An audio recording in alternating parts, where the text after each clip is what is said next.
আমরা কিন্তু প্রতি বছর এই কাজটা করি গত বছর এর থেকে বেশি করেছিলাম, ফ্যান দিয়েছিলাম দিয়ে গত বছর ইলেকশন বিধি ছিল বলে দিতে পারেনি।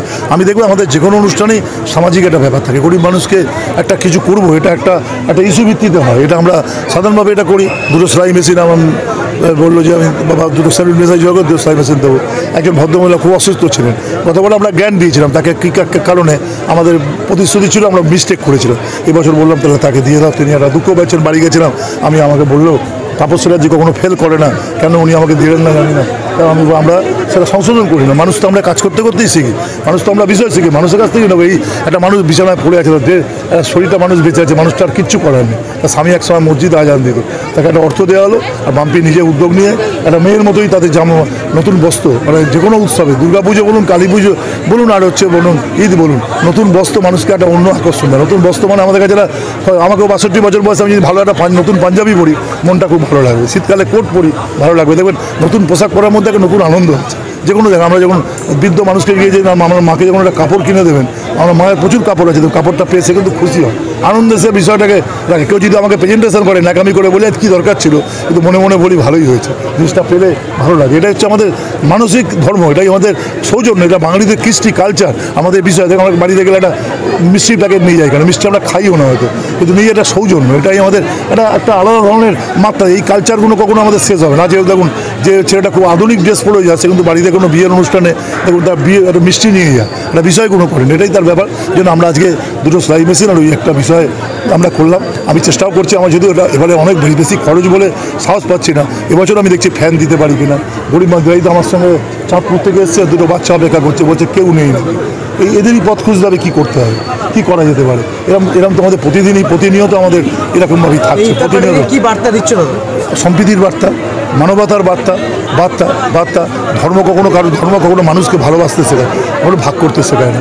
আমরা বলবো সব রাজনীতিবিদদের অনুরোধ করবো, ধর্ম নিয়ে রাজনীতি করো, ধর্ম নিয়ে এমন কোনো কথা বলবেন না যে আমরা ছোটো হয়ে যেতে পারি। এই বাংলার একটা সংস্কৃতি আছে, এই বাংলা এমন মানুষকে পাঠিয়েছে যারা বাংলাকে সমৃদ্ধ করেছে। নিজেদের ক্ষমতার জন্য আমি সাময়িক ব্যবহার করছি, এটা ঠিক হবে না, এটা একবারই অপরাধ হয়ে যাবে। আগামী প্রজন্ম কিন্তু মনে রাখবেন, কেউ হাততালি দিতে পারে, মনে রাখবেন শিক্ষিত ছেলেরা কিন্তু অনেক সচেতন, আজকাল কিন্তু অনেক কিছু খবর রাখেন। আমরা ভাবি আমরা নেতা বোধহয় মাইক ধরে বলি, আজকাল দিনে একটা 15-16 বছর আমি নাতনিকে দেখে দিয়েছি, কত ইনফরমেটিভ, কত বিষয় তারা জানেন। অনেক সময় অনেক মনে প্রশ্ন করেন, আমাকে এমন প্রশ্ন করেন, মনে হবে যেন এরকম ব্যাপার, মানে রাজনৈতিক প্রশ্ন করে দেন, মানে এইসব নিয়ে ওরা এত ইনফরমেটিভ আজকের যুগ সেই নেই যে একটা সবটার মধ্যে মানুষকে কিন্তু ঠিক পথে নিতে হবে। ঠিক কথা যদি আমি না বলি, কী জবাব দেবো? যেমন আমি হিন্দু ধর্ম অনুযায়ী উপরওয়ালার কাছে জবাব দিতে হয়, বলে ওপর মৃত্যুতে গিয়ে কী দেবেন? আমি মুসলমানকে মেরে এসেছি, আল্লাহ ভগবান বলবে তুমি ঠিক করেছো, এটা কখনো হয়?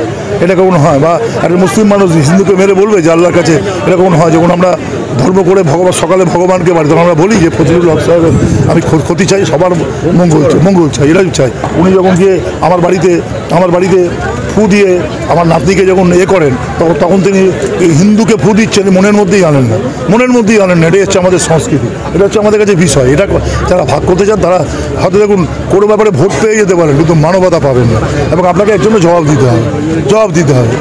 দাদা, একটা জিনিস, আপনি প্রতি বছরই ইফতার মজলিস করেন, মজা করেন, এবারে আপনি ইফতার সামগ্রী তুলে দিচ্ছেন। আমি দেখুন ইফতার করেছি, প্রচুর মানুষ আসে বলে, পরে খুব ডিপলি ভেবে দেখেছি। ছোটো কিছু অনুষ্ঠানে গেছি, গিয়ে আমিও দেখলাম যে ইফতার দোববাজি দেয় গ্রামে শহরে, দেখেছি এটা খুব ভালো। তো তাহলে এইটাই বড় আকারে করতে পারি কিনা, এটা যেমন এবছর আমি দেরিতে করছি, করছি, সামনের বছর থেকে দেখুন একবারে দেখবো 1-2-3 রোজার মধ্যে দিয়ে যায় কিনা। প্রথমে এটা দিয়ে দিলাম মানুষের, তাহলে অনেক বেশি হেল্পফুল হয়। দেখুন এগুলো কাজ করতে আমরা শিখি, এবং আমার কাছে মনে হয়েছে দেখুন নবীজি বলেছেন পাশের লোকটাকে না খাইয়ে তুমি যদি হজযাত্রায় যাও, হজযাত্রা সফল হবে না। আবার আমি রামকৃষ্ণ স্বামীজি বলেছেন যে ধর্ম বিধবা মায়ের চোখের জল মোছাতে পারে না, যে ধর্ম ক্ষুধার্ত মানুষের খাওয়াতে পারে না, সে ধর্ম আমি করি না। দুই ধর্মগুলো কিন্তু ক্ষুধার্ত মানুষের খাওয়ানোর আহ্বান জানিয়েছেন। এটা ব্যাপার, তাদের কাছে পাশে আমরা থাকবো।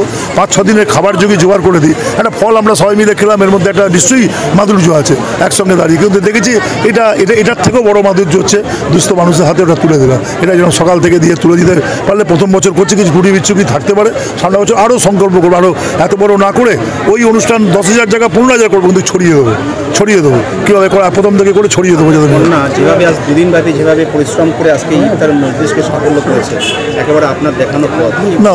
ও তো আমাদের ঘরের মেয়ে, আমাদের ছোটোবেলা থেকে এই কালচারে বড় হয়েছে।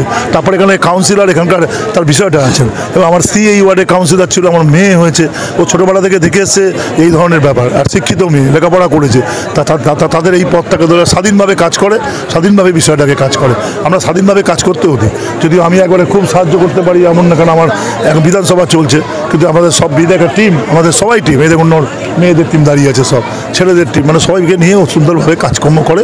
এটা আমি সম্মত হয়েছি, কারণ এই স্কুলটা দেখুন আমি নিজে করেছি, আমার জল রক্ত দিয়ে করা। এই যে দেখছেন এই যে মাঠে দাঁড়িয়ে আছেন, এই মাঠে দাঁড়িয়ে আছেন, এই মাঠটা আমার কিনে দেওয়া, এই স্কুলটা আমার করা, পাশে পার্কটা আমার করা, কবরস্থানটা আমার করা, এই কুরবানিগা আমার করা, এখানে এই একটি মুসলিম পাড়ায় 4খানা কমিউনিটি সেন্টার, 4টে কমিউনিটি সেন্টার আমার করা। তো আমি শূন্যে দাঁড়িয়ে নেই, আমি মানুষের ভালোবাসায় দাঁড়িয়ে আছি, মানুষের ভালোবাসায় দাঁড়িয়ে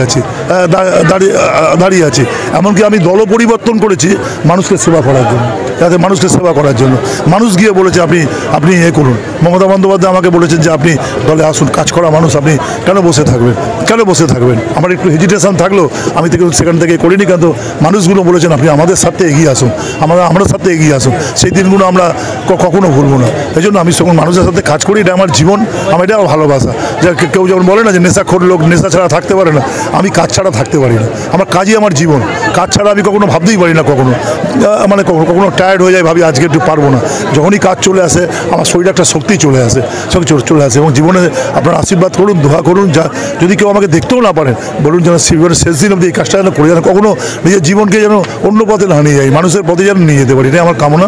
এই ইফতার মজলিস থেকে সেটাই বার্তা থাকবে, সবাইকে নিয়ে চলার একটা বার্তা। কি হবে, জীবনে এসেছি আমরা কদিন, দ্বন্দ্ব করে, অশান্তি করে, মানুষকে ছোট করে কী লাভ? আমাদের পৃথিবীতে আমাদের কোনো লাভ আছে? কোনো লাভ নেই। ধর্ম কিন্তু এটাই আমাদের শেখায়, ধর্ম আমাদের এটাই শেখায়। কিন্তু আমরা সবাই মিলে বলছি, উভয় ধর্মের লোকেরা ধর্মটাকে ঠিক মতো করি না, ধর্মটাকে না করেই কিন্তু আমরা ব্যাপারটাকে করে বসি। এই জন্য আমরা মনে করি এই ব্যাপারটাকে রাখা দরকার। আমি অনুরোধই করবো, ধর্মকে ধর্মের জায়গায় রাখুন, ধর্মকে রাজনীতির জায়গায় নিয়ে আসবেন না, অতীতেও কখনো ছিল না। আমরা মুখ্যমন্ত্রী মমতা বন্দ্যোপাধ্যায় অনুপ্রেরণায় কাজ করে থাকি। আমরা বিশ্বাস করি যে কোনো উৎসব পালনের মধ্যে থেকে মানুষের সামাজিক দায়বদ্ধতা পালনটা কিন্তু করতে হবে, সে পুজো হোক, ঈদ হোক, যে কোনো কিছু। আমরা প্রত্যেকবারই ইফতারে মজলিস করি, তার কাছে মানুষের পাশে থাকার অঙ্গীকার নিয়ে করে থাকি।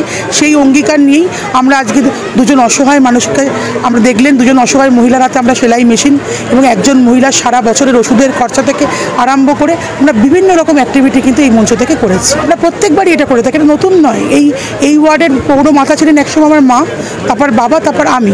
আমার মায়ের আমল থেকে এটা হয়ে এসছে, তখনও কিন্তু আমার মা এরকমভাবেই সামাজিক দায়বদ্ধতা পালন করতেন, বাবাও করেছেন, আমিও একইভাবে বাবার নির্দেশ এটা করে থাকি এবং মুখ্যমন্ত্রী মমতা বন্দ্যোপাধ্যায়ের অনুপ্রেরণায় এটা আমি করে থাকি।